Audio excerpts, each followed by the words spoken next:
I didn't notice it at first. It crept in like cold air under a door, quiet, persistent, subtle enough to ignore if you weren't paying attention. But after a while, the chill becomes a part of the room. And that's exactly what happened in our bedroom. It wasn't always this way.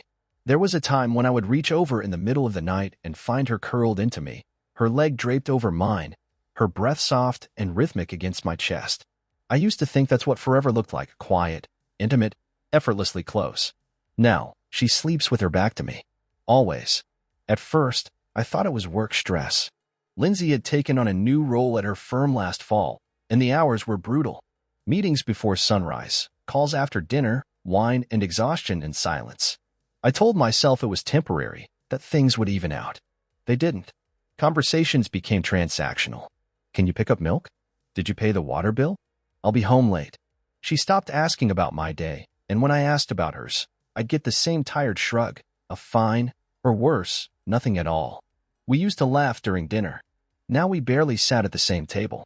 Sometimes, she'd eat in the living room with the TV on, plates clinking faintly against cutlery while I sat alone at the kitchen island. The sex stopped before the touch. That was the most surprising part. I thought the touch would go first, little kisses, hands on hips, a squeeze on the shoulder. But those lingered a while, like echoes of what we used to be. The sex, though? That disappeared overnight. One day we were tangled in the sheets, sweaty and breathless, and the next day, nothing. I still remember the first time I tried after the drought began. We were lying in bed, the soft orange glow of the nightstand lamp casting shadows across her face. She was reading some crime novel, her glasses sliding down her nose. I reached over and brushed my fingers along her collarbone, my touch soft, familiar. Her skin shivered under my fingertips, but not in the way I'd hoped. She closed her book, set it aside, and rolled away from me. I'm just tired, babe. Babe.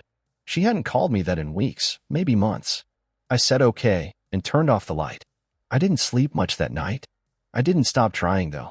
Over the next few weeks, I kept looking for cracks in the wall she'd built between us. Soft touches in the hallway.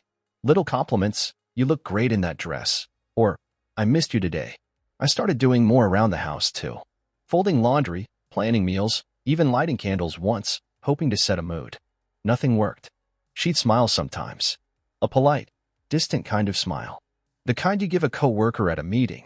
I started to wonder if she was even attracted to me anymore. Maybe it was just age, I thought. People change. Desire fades. But we were only in our mid-30s. This was too soon. One night, I tried again. I had poured her a glass of wine, lit a few candles in the bedroom, and even queued up a playlist of songs we used to make love to.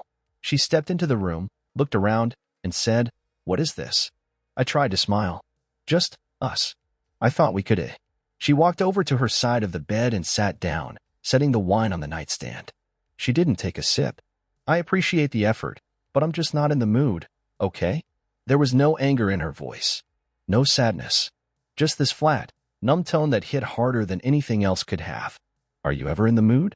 I asked. It came out harsher than I meant. She sighed. Why does everything have to be about sex with you? It's not, I said. It's about connection. About feeling like you even see me anymore. She turned her head, looked me dead in the eyes. I see you. I just don't know what to say to you anymore. That hurt. More than I expected. I sat on the edge of the bed, staring at the floor for a long moment. The room smelled faintly of lavender and melted wax, a poor contrast to the ice thickening between us. You could say anything, I said. Start with that. But she didn't. She just pulled the comforter over herself, turned out her lamp, and lay in silence. I lay beside her for an hour that night, staring at the ceiling, counting the tiny imperfections in the plaster. When I finally turned to face her, hoping maybe she'd turn too, maybe she was waiting for me to reach out, she was asleep, or pretending to be. The thing about silence is that eventually it starts to sound like the truth. And the truth was, I was alone in my own marriage, sharing space, but nothing else. Not time, not affection, not dreams. The following morning, I tried to kiss her goodbye before work. Just a light press of lips. She turned her head. Again, cheek instead of mouth. It had become routine. There was no screaming, no fights, no cheating, just distance. A slow, merciless erosion. And I was still there, clinging to the idea of what we used to be, hoping that if I just held on long enough, she'd come back. That one morning I'd wake up and she'd be turned toward me again, her hand resting on my chest, her breath warm against my neck. But mornings kept coming, and she kept facing the other way. There was a time when the kitchen was our place. It wasn't big or modern, laminate countertops, a slightly chipped sink, a gas stove that hissed like it was sighing when it lit. But it was ours. We used to cook dinner together, trading off chopping onions and sneaking sips of wine between stirring sauces. I'd sneak up behind her, wrap my arms around her waist, kiss her neck. She used to laugh and lean into me, pretending to be annoyed when I distracted her mid-recipe. Now she just scrolls. Every morning, I come downstairs before work. I make coffee. 2 mugs, one for me, one for her. Muscle memory. I still leave hers by the sink, even though she barely touches it anymore. She's already at the table most mornings when I come in, hunched slightly, thumb swiping across her phone screen with clinical precision. Always that same expression, brows drawn slightly together, lips parted just enough. Focused. Not on me. We don't say good morning anymore. Not even in passing. And the silence isn't angry. Anger would at least be something. It's quiet in the way graveyards are. Still. Unmoving. Cold. Last Wednesday was when I really noticed it. I was scrambling eggs, trying to keep my morning moving, when I asked, "You want some?" She didn't answer. Just kept scrolling. So I asked again, a little louder, a little more annoyed. "Linz." She finally glanced up. "What? Do you want eggs?" "Oh, no. I'm not hungry." Then her eyes dropped back to the screen, like that had taken more effort than she budgeted for. I stood there, spatula in hand, watching her. She hadn't even looked at me fully, just kind of flicked her gaze my direction like I was a shadow crossing the window. It struck me right then, I was haunting my own house.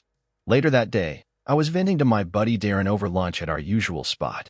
Some dingy little diner with cracked vinyl booths and stale fries, but it's where we went when the world didn't make sense. I told him about the eggs, the silence, the coffee, the way I was starting to feel invisible, like a ghost dragging its chains from room to room, waiting for someone to acknowledge I was there. He looked at me, then leaned back in the booth. "You're not married," he said flatly, stabbing a fry into the ketchup. "You're haunting the same house." I laughed at first, because it was dark and kind of funny in a way that made your chest hurt. But then I just stared at him. He didn't blink. He meant it. "She's not mad at you, right?" he asked. "You guys aren't fighting all the time?" "No," I said. "That's the weird part. It's not like we had some big blow-up or betrayal or anything. She just shut down." "Right," he said. "So what do you call it when someone stops loving you and doesn't even bother to pretend?" That landed like a rock in my gut. I picked at the edge of the table with my thumbnail. "She still lives here. Still sleeps in our bed. Still wears the ring." Darren shrugged. "Yeah, so does my ceiling fan. Doesn't mean it loves me either." He always did have a way of cutting through bullshit. That night, I got home a little early. Thought maybe I'd cook something decent, light some candles, stupid romantic stuff that probably belonged in our 20s. But hell, I had to try something. I grilled steaks, poured her a glass of red, even put on a playlist with some of our old favorites. Songs from when we used to slow dance in the kitchen at midnight just because we could. She came in, tossed her bag onto the floor like it was filled with bricks, and grabbed her phone off the counter. Didn't even notice the table was set. She muttered, "I'm not really hungry," and headed upstairs. I stared at the meal, the music, the empty chair. I took one bite of the steak before I threw the rest in the trash. It was like trying to love someone through bulletproof glass. She was right there, but completely unreachable. A few nights later, I watched her sitting at that same kitchen table, bathed in the pale blue glow of her phone. She smiled, actually smiled, but not at me. Not at anything I could see. It was the first time I'd seen her show any real emotion in days. Her lips curved upward, just slightly. Her thumb tapped something quick, then paused. Then another smile, tighter this time, like she was trying to hide it but didn't care enough to fully succeed. That look. I knew that look. It was the same one she used to give me when we were first dating, and she'd text something flirty, waiting to see if I caught the innuendo. But this smile? It wasn't mine. I hadn't earned it. She looked like a woman I hadn't seen in months, alive, vibrant, engaged. And not with me. That night, I lay in bed wide awake, staring at the ceiling while she dozed beside me, her back to me again like a wall. Her phone was on the nightstand, face down, just like always. I used to think she was just tired. Now I wondered if she was just hiding. There's a moment when denial stops protecting you. When the truth knocks gently, then loudly, then finally just kicks the damn door down. And that moment came to me not with shouting or accusations, but with the sound of quiet tapping on glass. Her fingers messaging someone else. Someone who made her smile again.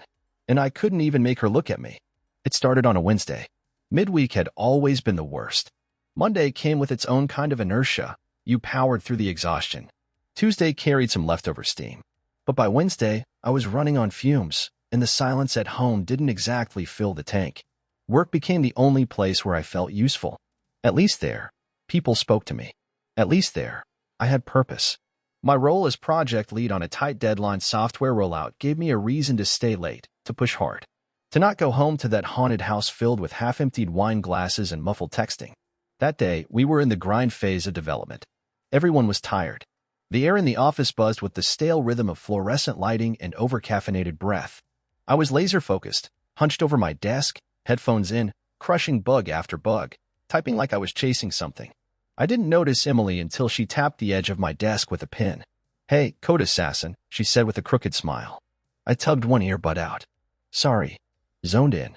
She grinned, then dropped a folded sticky note onto my keyboard. "Don't open that until you've had lunch. That's the rule."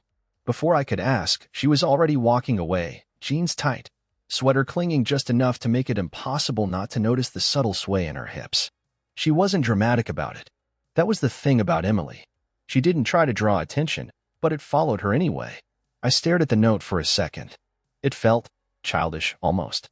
Like we were back in high school, passing secret messages behind a bored English teacher's back. But it also felt alive. Human. Real. Which was more than I could say for anything in my house lately. I left the note untouched for another couple of hours, but I kept glancing at it. Like it was daring me. I finally opened it while eating cold leftovers at my desk, half expecting a joke or some nerdy meme. Instead, in her neat, slanted handwriting, were 6 words. "You're hot when you're focused." I actually laughed. Out loud. A full-on chest chuckle, not the breathy kind I'd gotten used to faking. And just like that, something flickered in me. Not lust, not yet. Just reminder. I wasn't invisible. I sat with the note for a while, rereading it like I didn't fully trust my own interpretation. I knew what it said, and I knew what it didn't say, but damn if it didn't feel like oxygen. Later that day, I stuffed it in my jacket pocket without much thought. Not out of fear, just habit. It wasn't some grand secret, at least not yet. Emily was like that with everyone, friendly, warm, sarcastic. Maybe it didn't mean anything. Maybe I was just starved enough for affection that a casual compliment felt like a revelation.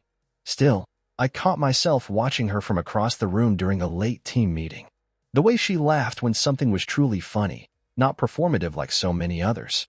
The way she tilted her head when listening made you feel like you were the only person that mattered in that moment. She didn't know it, but she'd touched something in me I thought was long dead. And I didn't know it, but that little note was about to blow up my entire world. That night, I got home later than usual. The house was quiet, dim. Lindsay was in the laundry room, folding clothes, something she rarely did anymore. She barely looked up when I walked in. No hug, no kiss. Just a quick glance and a question about the mail. We talked for maybe 4 minutes. The rest of the evening passed in that hollow, ghost-like way. Footsteps on carpet, drawers closing, faucets running. Familiar noises from unfamiliar people.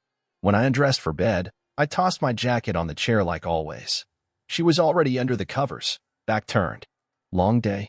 I asked. "Same as always," she said. Her voice didn't invite more. I nodded to the shadows, climbed in, rolled onto my side, staring at the ceiling, waiting for sleep that wouldn't come. That's when I remembered the note. It was still in my jacket. I should have thrown it away. I thought about it, just tossing it into the trash before morning. But instead, I left it. Maybe a part of me wanted it to be found. Maybe I wanted something to happen, anything. A spark, a confrontation, proof that she still cared enough to feel something. Days passed. She didn't say a word, so I assumed she never saw it. That was until Sunday night.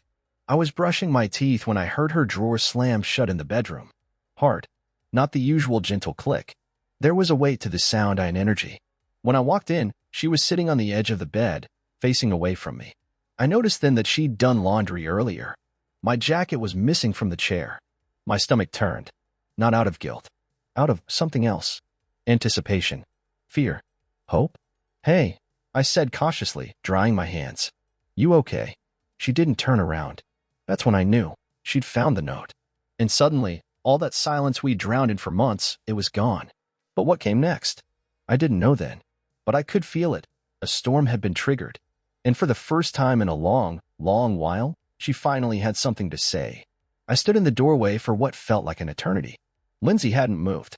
Still sitting stiff-backed on the edge of the bed, one leg crossed over the other, hands in her lap like she was holding something invisible between them. Her shoulders were squared, rigid, controlled. It was the kind of posture you take when you're trying not to explode, or when you're deciding just how loud the explosion will be. The room was dim except for the reading lamp by her nightstand. Its light haloed her profile, catching the sharp edge of her jaw, the tight line of her lips. She still hadn't looked at me. I swallowed the lump forming in my throat. Linz. Her fingers clenched once in her lap. You left something in your pocket, she said. Flat. Quiet. But the tremor beneath her voice was unmistakable. My pulse kicked. So she had found the note. I took a slow step in. It was a joke, I said, hands out like I was walking into a crime scene. Emily, she's on my team. She's sarcastic with everyone. Her head turned slightly, just enough to show the sharpness in her gaze. Is that what you tell yourself? I blinked. Excuse me. She stood, moving to the dresser. Her movements were quick, calculated, like every step had been rehearsed. She pulled open the top drawer and tossed something onto the bed. It was the note. Creased now, a bit wrinkled at the corners. You're hot when you're focused, she read aloud, then turned to me fully. And I'm supposed to believe this was just some office banter?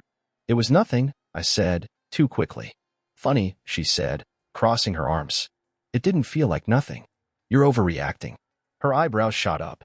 Overreacting? Yeah, I said. Because for months you've treated me like I barely exist, and now suddenly you find a dumb sticky note, and it's like you remember I'm alive again. The words came out sharper than I intended, but once they were in the air, I didn't try to take them back. Lindsay's mouth opened, then closed. Her arms dropped to her sides.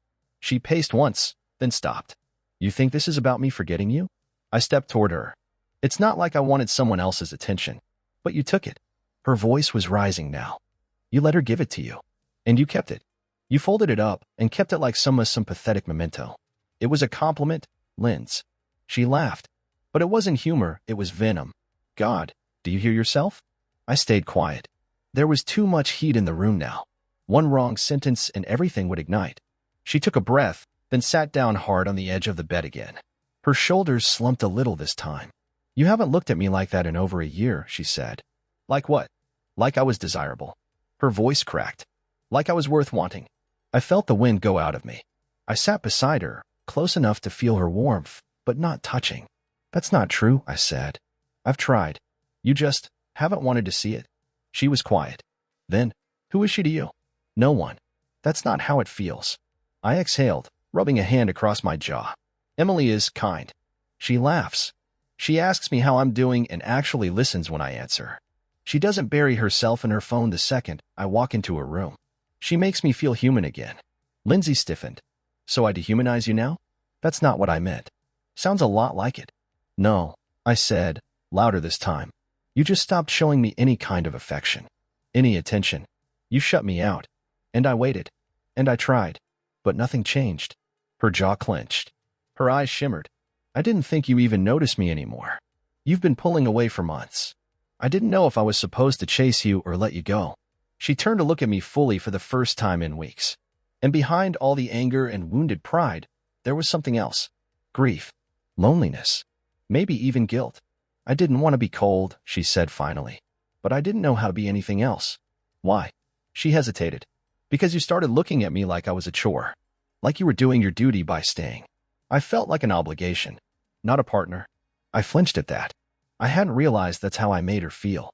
And the truth is, she continued, I didn't know how to ask for what I needed. So I stopped asking. I looked down at the note between us on the bed. A tiny slip of paper with 6 words that somehow cracked open a vault we'd both been sealing shut for months. You thought I was cheating, I said quietly. She nodded. But you weren't jealous, I added. You were relieved that I might feel something again. She looked away, wiping the corner of her eye. Maybe. We sat there for a while in the silence we'd grown used to. But this silence was different. Not cold. Not distant. This one was raw. Honest. Eventually, she stood, picked up the note and dropped it in the trash. I'm not ready to forgive you, she said. I nodded. I'm not asking for that. But I don't want to sleep with my back to you tonight, she added. Her voice was fragile. If that still matters. I swallowed hard. It matters. She turned out the lamp, then climbed into bed. For the first time in what felt like forever, I followed her. We lay on our sides, facing each other. No touching. No fixing. Just facing. And in that quiet space between us, the storm began to pass. Not gone. Not yet. But no longer ignored. The shift happened overnight. For months, our marriage had moved like a glacier, cold, silent, unyielding. But after the note, after the fight, something cracked. Not just in her, but in me too. It was like we'd finally admitted there was rot in the foundation. And when you see the damage, you can't unsee it. You either repair it or tear the whole house down.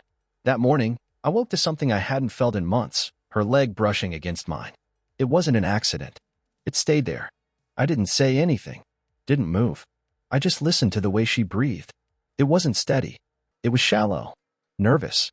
When I opened my eyes, she was already sitting up, pulling her hair into a quick knot. She was wearing the black camisole I always loved, the one she hadn't touched in a year. She glanced over her shoulder at me. Our eyes met. There was no smile, no greeting. Just a flicker of intention. And then she stood and went to the bathroom. I didn't know what to make of it at first. Maybe it was guilt. Maybe an attempt to reclaim some control after the accusation, after the confrontation. But it didn't stop there. That night, she cooked. That alone was bizarre. Lindsay hadn't made dinner in months, unless you count tossing salad from a bag or reheating leftovers. But that night, I came home to the smell of garlic, pan-seared chicken, some lemony scent wafting from the oven. The table was set. Candles. Wine. And her, standing there in that blue blouse she used to wear on our date nights, hair soft around her face, lips tinted in that color I once said made her look devastating. You hungry? She asked, almost shy. I nodded slowly. Yeah. Dinner was quiet, but not cold. She asked about my day. She laughed when I mentioned one of my coworkers breaking the printer for the third time that week. She even refilled my glass before I could reach for the bottle. After we finished, I offered to clean up. She shook her head. Go shower. I'll meet you upstairs. And that's when the fire started. When I came out of the bathroom, towel slung low around my hips, she was already in bed, leaning against the pillows in nothing but lace. Red lace. It stopped me dead in my tracks. I hadn't seen her like that since. Hell, maybe a year? She used to surprise me like this early in our marriage. Anniversary trips. Birthday nights. But somewhere along the way, she'd stopped trying. Or I stopped noticing. She looked up. I steadied. Are you going to stand there staring? Or are you going to come touch your wife? I hesitated. Not because I didn't want to, but because I didn't know why she was doing this. And the why mattered. Was it desire? Was it damage control? Still, I went to her. My body wanted her before my brain could catch up. Her hands found my chest, then my neck, and when her lips touched mine, it wasn't cold, wasn't obligatory. It was fire. Sudden and hot and messy. We didn't speak. We just let it happen. Hands grasped. Mouths explored. She clung to me like she'd been starving, and I was the last man left on earth. And for a few blinding minutes, we weren't broken. We were back in that place where we belonged to each other. But when it was over, and she lay with her head on my shoulder, I couldn't shake the ache rising in my gut. Because it felt like a performance. Like she was trying to prove something. Or worse, when something. In the dark, I asked, why now? She shifted. What do you mean? You haven't touched me in months. And now suddenly, this. I felt her body stiffen slightly. Because I realized I've been pushing you away. And maybe I needed to remind you that I still want this. That I still want you. I wanted to believe her. God, I wanted to. But it felt too perfect. Too timed. Too convenient.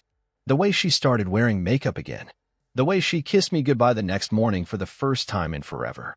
The sudden interest in meals, and outfits, and intimacy. All of it, right after she found that someone else had noticed me. It wasn't lost on me that it took another woman's words to make my wife remember I existed. I began noticing little changes every day. She started texting me during work hours. Thinking about you. What do you want for dinner? Miss you. I should have been thrilled. And part of me was. But the other part, the deeper, more cautious part, couldn't shake the question eating at the edge of my mind. Would she still want me if no one else did? Was this desire or competition?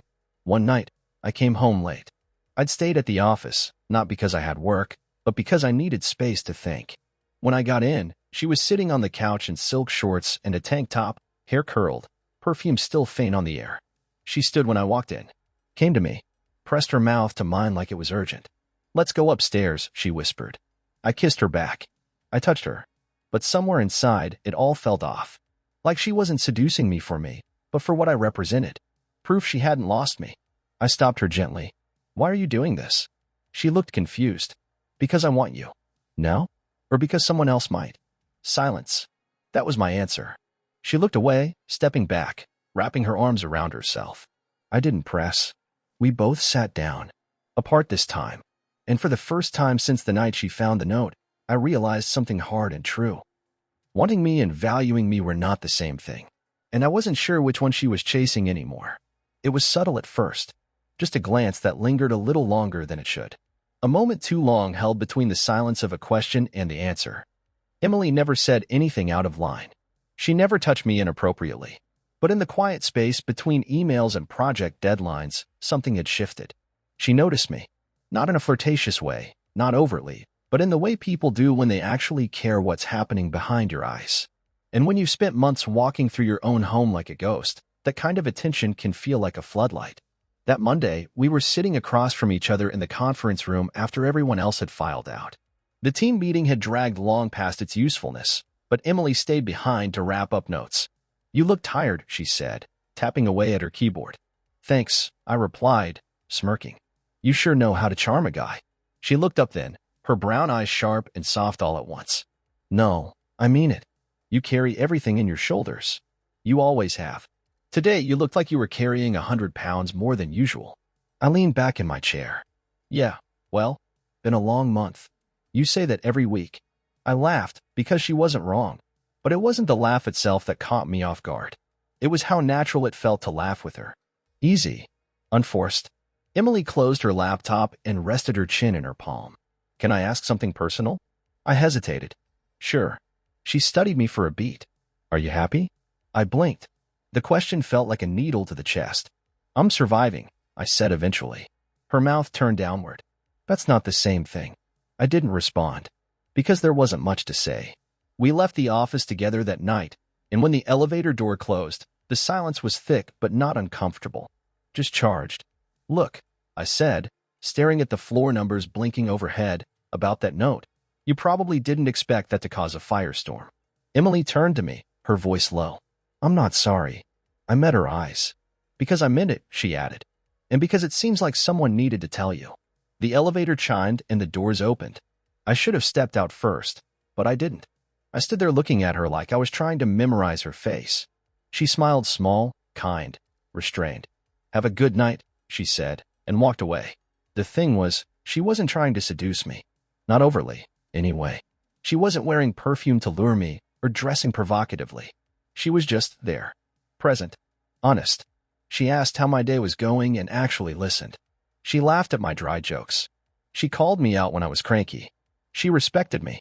That shouldn't have felt rare. But it did. At home, things had settled into a new rhythm. Lindsay had resumed the facade of warmth, dinners, light touches, quick kisses. She texted me, "I miss you," in the middle of the day, but somehow it felt more like a test than a truth. And it started to eat at me, this dissonance between attention and affection. Because deep down, I still wondered, would she care at all if Emily hadn't said something first?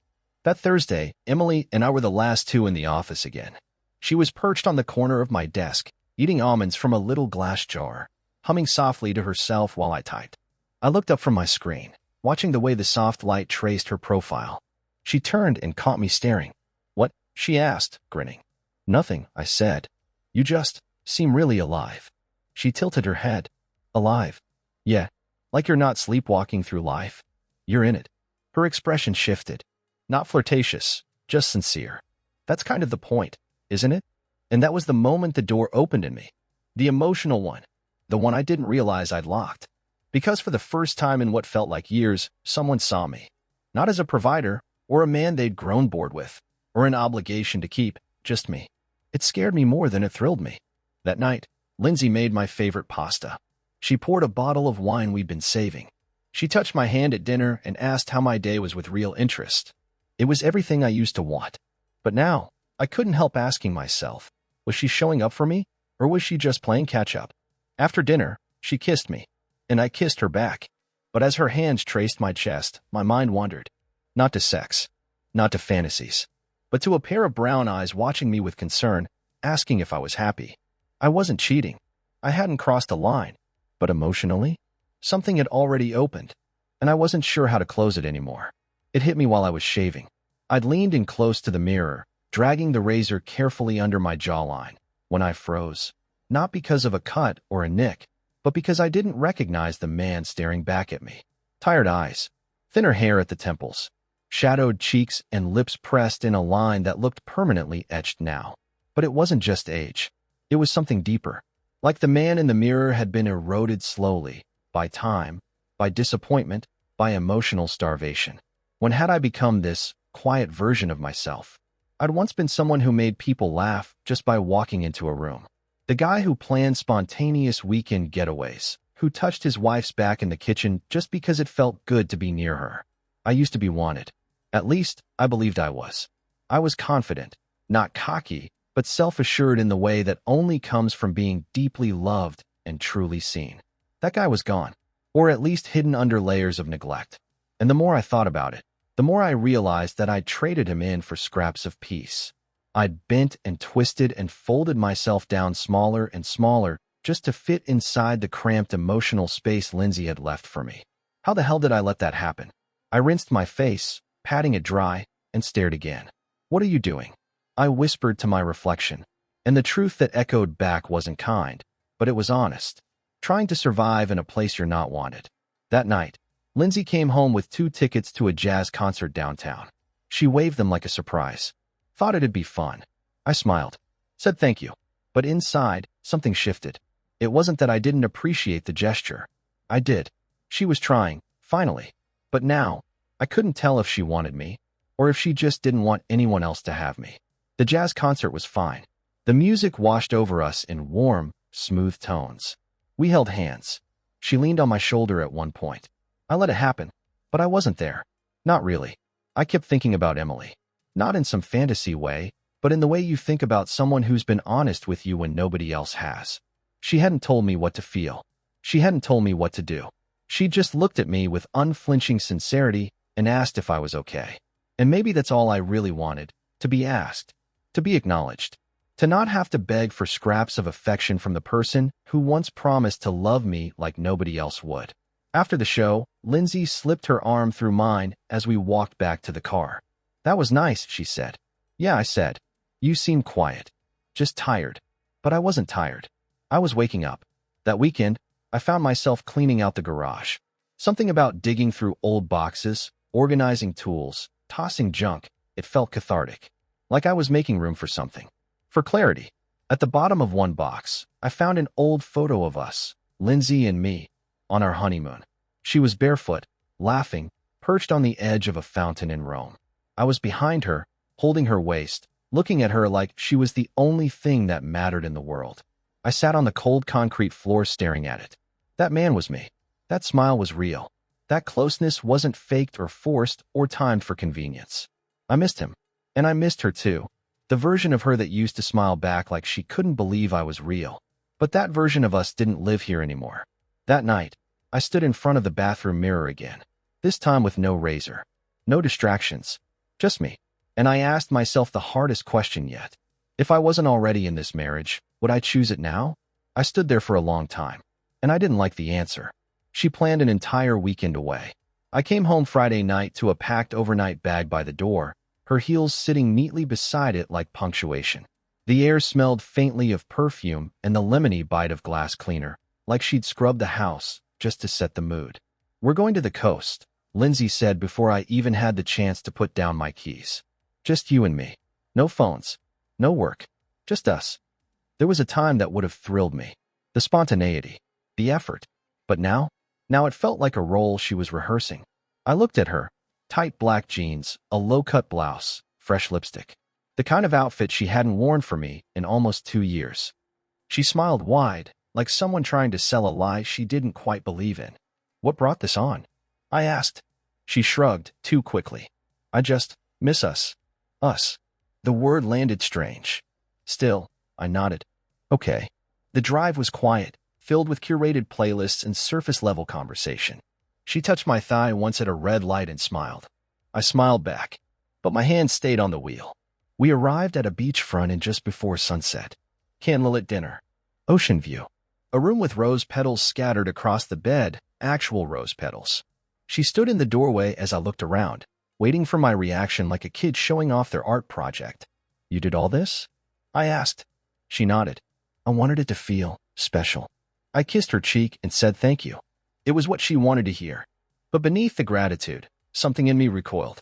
Because everything she'd once withheld, every touch, every kiss, every ounce of intimacy, was now being poured out in excess. And I couldn't stop asking myself, would she be doing any of this if Emily hadn't noticed me first? Dinner was nice. That was the problem, it was all nice. Like it had been scripted. Like we were two actors playing the parts of a loving couple, trying to earn the applause of an invisible audience. But there was no spark behind her eyes. Only effort. Later, in the room, she changed into lingerie, something red and sheer, delicate across her chest. She walked out of the bathroom slowly, clearly waiting for my reaction. "You like it?" she asked, biting her lip. "It looks good," I said. "You're just going to sit there?" I stood, walked toward her, placed my hands on her hips, kissed her, slowly. And for a moment, I tried to believe it. We had sex that night. Twice. The second time slower, more tender. She cried afterward, just a few silent tears. She buried her face in my shoulder so I wouldn't see them, but I felt them.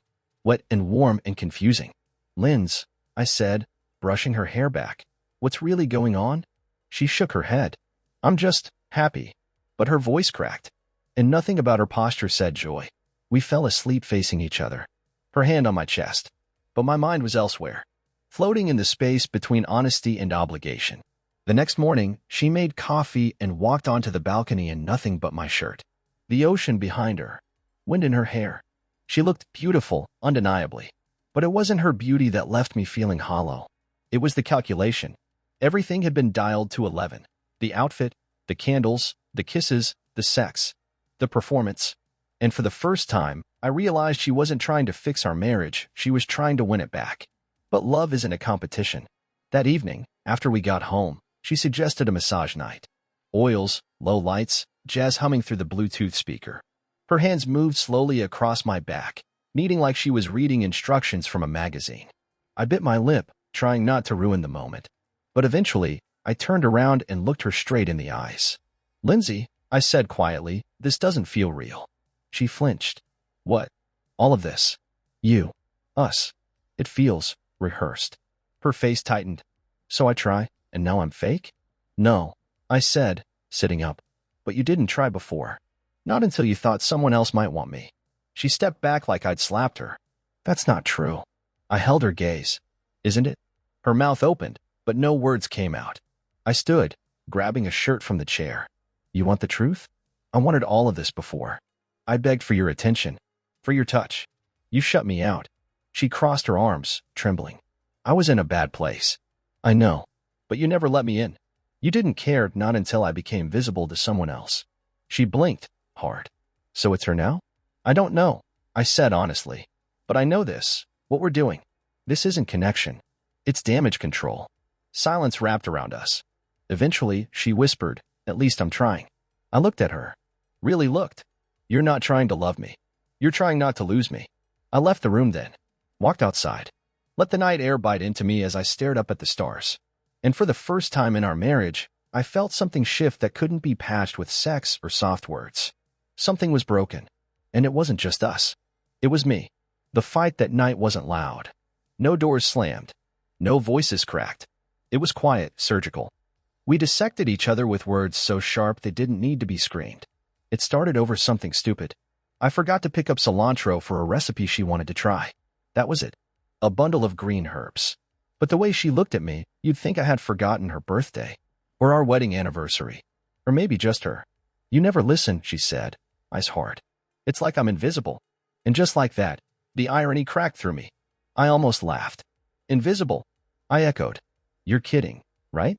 She crossed her arms, defensive before I even stepped forward. "You're somewhere else all the time. At work.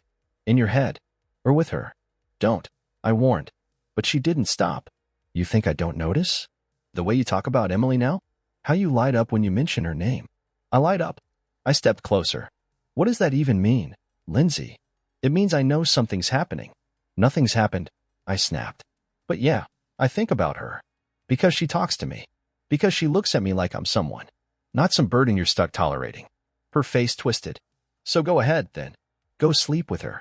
I haven't. And you know what? I wouldn't even have considered it if you hadn't spent the last year treating me like a fucking roommate. She recoiled, not from the word, but the truth behind it. We stared at each other across the kitchen island, both of us shaking not with rage, but exhaustion. From holding this thing together. From pretending we hadn't both checked out long ago. She turned away first.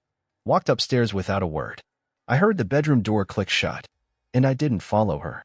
Instead, I grabbed my keys and left. The sky was black. The streets quiet. I didn't have a destination in mind, but somehow my car found its way to the office. The building was mostly dark, save for the emergency lights humming softly in the halls. I used my key card and stepped into the silence like it was a chapel. And there she was. Emily. Sitting at her desk, typing something under the dim glow of her monitor. She looked up, surprised at first, then softened. Hey, I said. Didn't think anyone else would still be here. She smiled gently. Deadline tomorrow. You. I hesitated. Just needed to be somewhere that isn't home. She nodded, not prying, just listening. Rough night? I walked over, sat on the edge of her desk. Rough here. She turned to face me fully. You look tired. I chuckled bitterly. You've said that before. I've meant it every time. We sat there for a moment, the silence between us warm, not cold.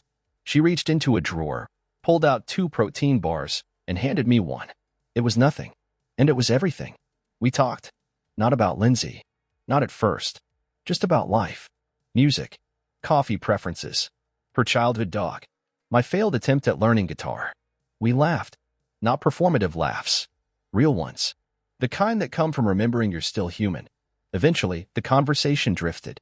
I don't know what to do, I admitted. Every time I try to fix it, it just feels like more pretending. Like we're cosplaying a marriage we don't believe in anymore. Emily looked down at her hands, then back at me. You know you don't owe anyone your happiness, right? That's not how vows work. No, she said quietly. But love's supposed to be mutual, not martyrdom. The room felt smaller then. Warmer. Closer. I saw it in her eyes before I felt it in my chest, that pull. The subtle shift from conversation to connection. Her eyes locked with mine and didn't flinch. I leaned in a fraction of an inch. And she didn't back away. The kiss was soft. Careful. Like both of us were afraid to touch the flame but needed to feel the heat. When our lips met, there was no fireworks. Just truth. Quiet, aching, complicated truth. I pulled back almost immediately, guilt already gnawing at my stomach. I'm sorry. She shook her head slowly. Don't be. I know you're not mine. Her voice cracked on that last word.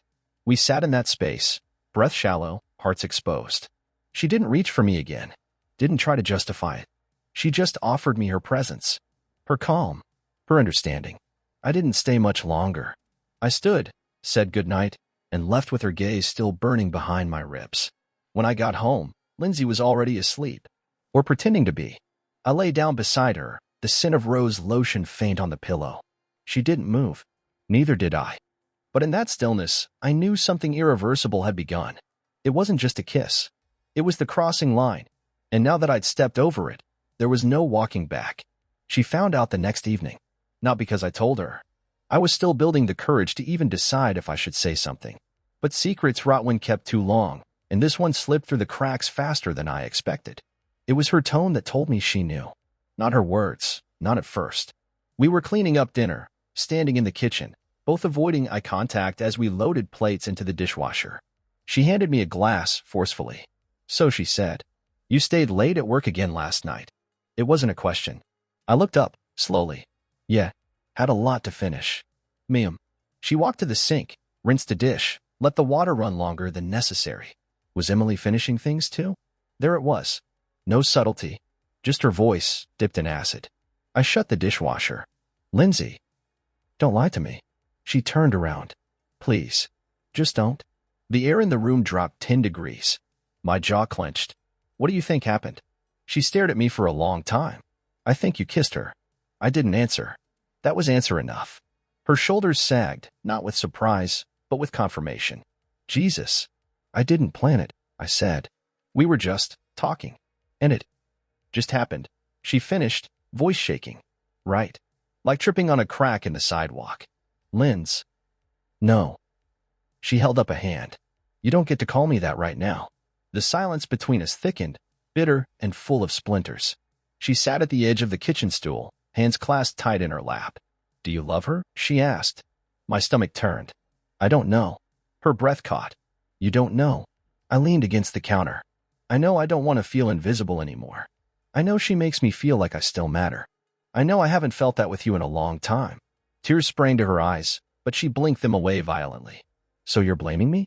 I'm telling you how I got here. She stood up, arms crossed. All this time, I thought you were distant because you were sad. I thought you were hurting. And I kept trying to fix it. I bought the tickets. I planned the dinners. I did everything to make you feel wanted again now. After the note, I interrupted. What?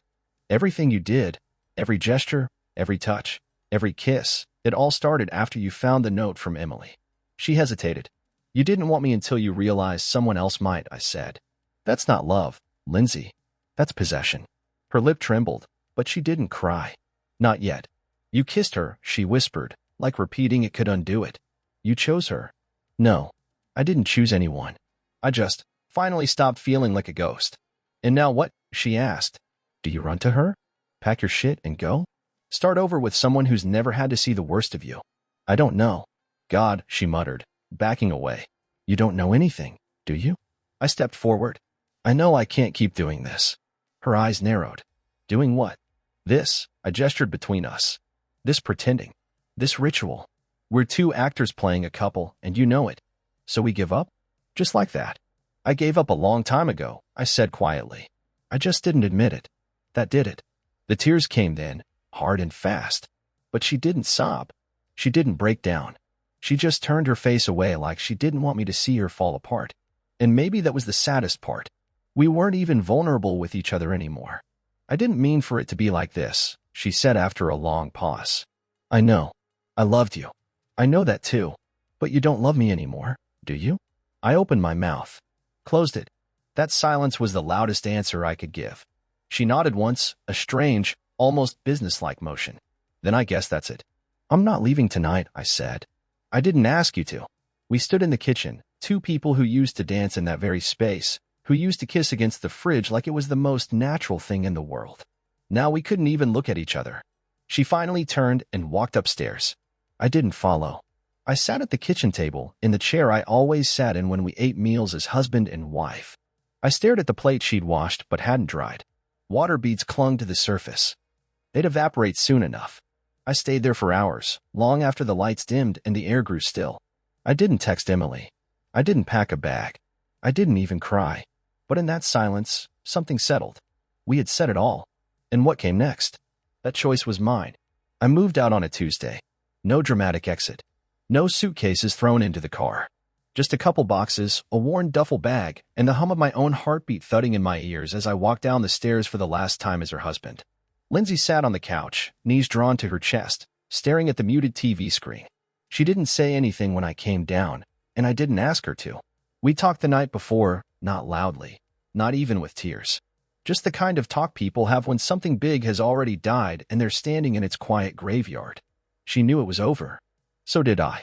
I paused by the front door, keys in one hand, the other on the knob. I looked back at her. She didn't move. I'll send you the new address, I said.